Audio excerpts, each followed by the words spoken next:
Здравейте отново и след рекламите, вие сте с Култ. От първия път, когато видях на живо следващите гости преди 8 години в Dominion Theatre, Брайан Мей и Роджер Тейлър, те съвсем не са се променили. За пореден път се убеждавам, че така става с истинските икони. Пак в Лондон преди дни легендите стояха на 20 см от мен. С тях беше и рок-идолът Адам Ламбърт. Естетът Ламбърт не пропусна да отбележи, че сме с еднакъв лак на ногтите. В Лондон бях с черен лак. След повече от 40 годишно чакане, Queen и Адам Ламбърт ще бъдат в София на 23 юни на стадион Васил Левски. Ето ги вашите любимци.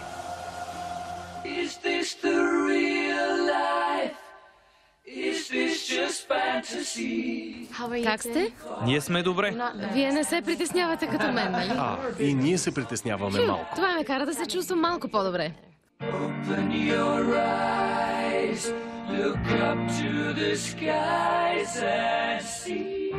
Благодаря ви за времето, което ни отделяте. Моля, позволете ми да започна с въпрос към господин Мей. Вие бяхте в София само преди месец. Да, беше скоро. И знам как да произнеса името, което преди не знаех в първите 50 години от живота ми. София, не София. Беше фантастично. Имахте ли възможност да разгледате града ни, да опитате местната храна? Да, опитах храната, беше много вкусна. Хотелът беше много хубав, направихме си малка разходка. София е красив град. Успяхме да видим и места извън София, защото за турнето пътувахме с автобус.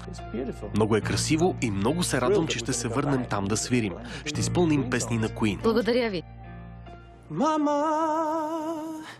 Just killed a man, put a gun against his head, pulled my trigger, now he's dead.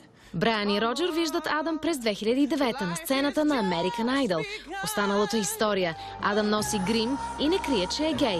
Всъщност, медиите определят Ламбърт като първият открит гей, който застава на върха на музикалните класации.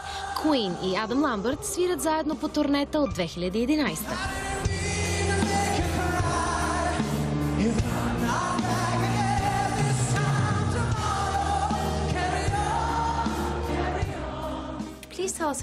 Моля ви, кажете ни повече за концерта на 23 юни.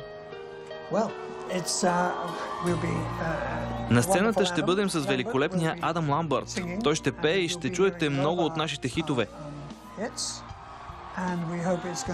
Надявам се, това ще бъде най-грандиозният ни спектакъл досега. Ние постоянно подобряваме шоуто, за да можем да го направим колкото е възможно по-грандиозно. Искаме всички да се забавляват. Това ще бъде първото ми идване в страната ви и нямам търпение да дойда. Искам да видя България и се надявам, че всички ще прекарат чудесно. Ще бъде голям купон. С две думи. Страшен купон. Сигурна съм. Колко дълъг ще е концертът? Обикновено свирим поне 2 часа. Не знам колко ще ни позволят да го направим в тази ситуация. Може и да имаме лимит, но ще пеем колкото можем. В миналото, Queen, планувахте ли да дойдете в България? Не беше възможно по това време, защото не можехме да дойдем отвъд желязната завеса. Това беше наша мечта, която едва сега имаме възможност да изпълним.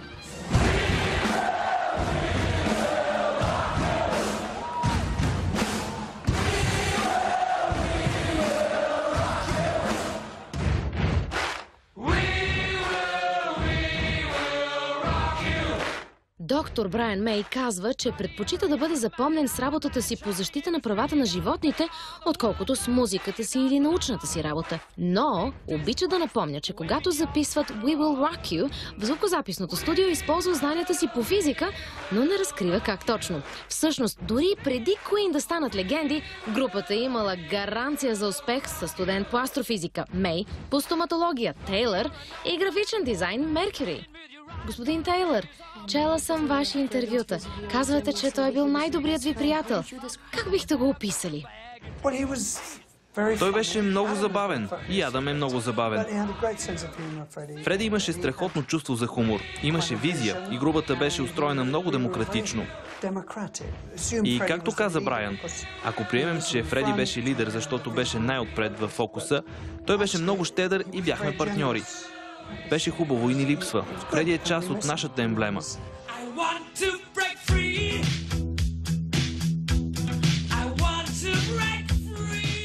Преди Queen, Брайан Мей и Роджер Тейлър свират в група, която се казва Smile. Мей сформира групата чрез обява за барабанист на училищна стена.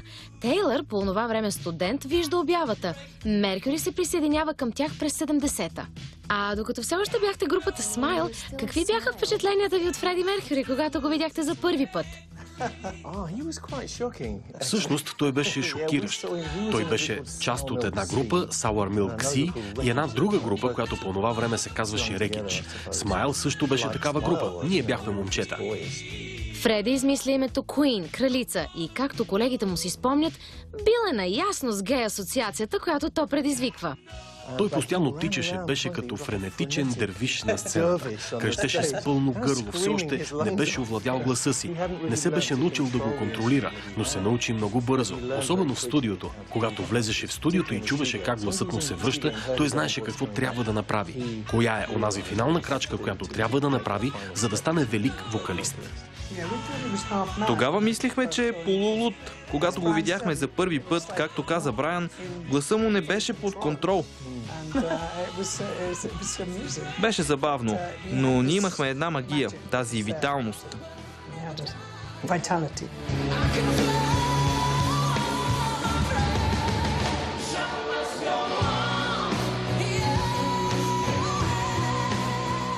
Брайан и Роджер казват, че Адам има факторът Фреди.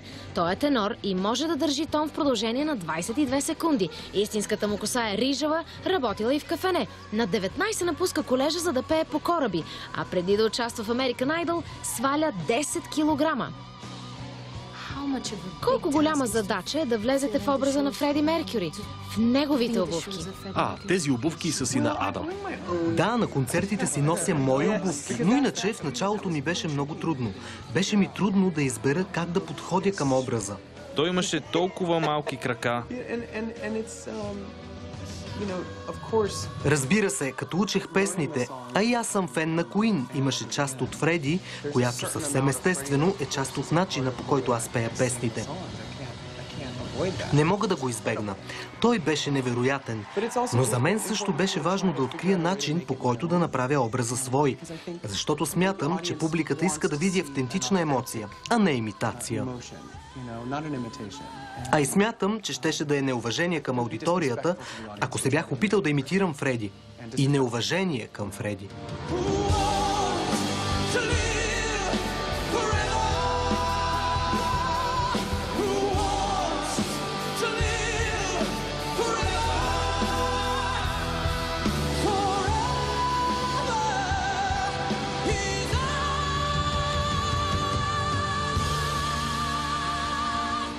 Когато имате десетки хиляди жени, мъже, които да крещят името ви, готови на всичко, как оставате нормални? Не знам дали оставаме нормални. Аз никога не съм бил нормален. Опитваме се, но не сме нормални.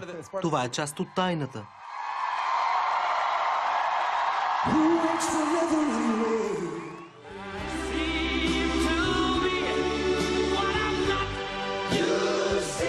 По думите на Мей, в най-активните им години всичко е идвало при тях в големи дози и можело да ги съсипе и унищожи.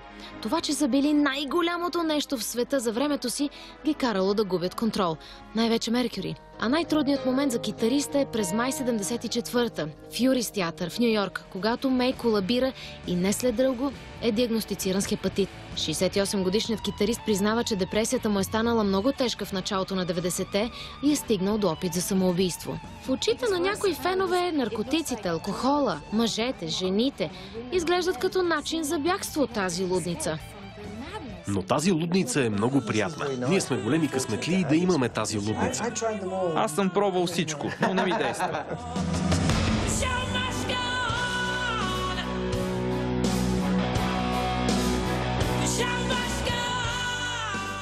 Когато групата записва The Show Must Go On през 90-та, здравето на Меркюри е влошено. Певецът едва ходи, но казва на колегите си: пишете ми още песни, пишете ми още. Мей го описва като безстрашен към болестта, а по думите му, Фреди със сигурност би одобрил Адам.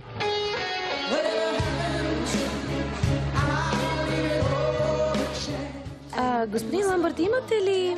Може да ме наричате Адам, няма проблем. Благодаря ви. Адам Ламбърт сподели, че не обича да се отнасят с него като със специален човек. Смята за абсурдно, че някои звезди забраняват да ги гледаш в очите и счита за важно да е обграден от хора, които да му казват «не» от време на време.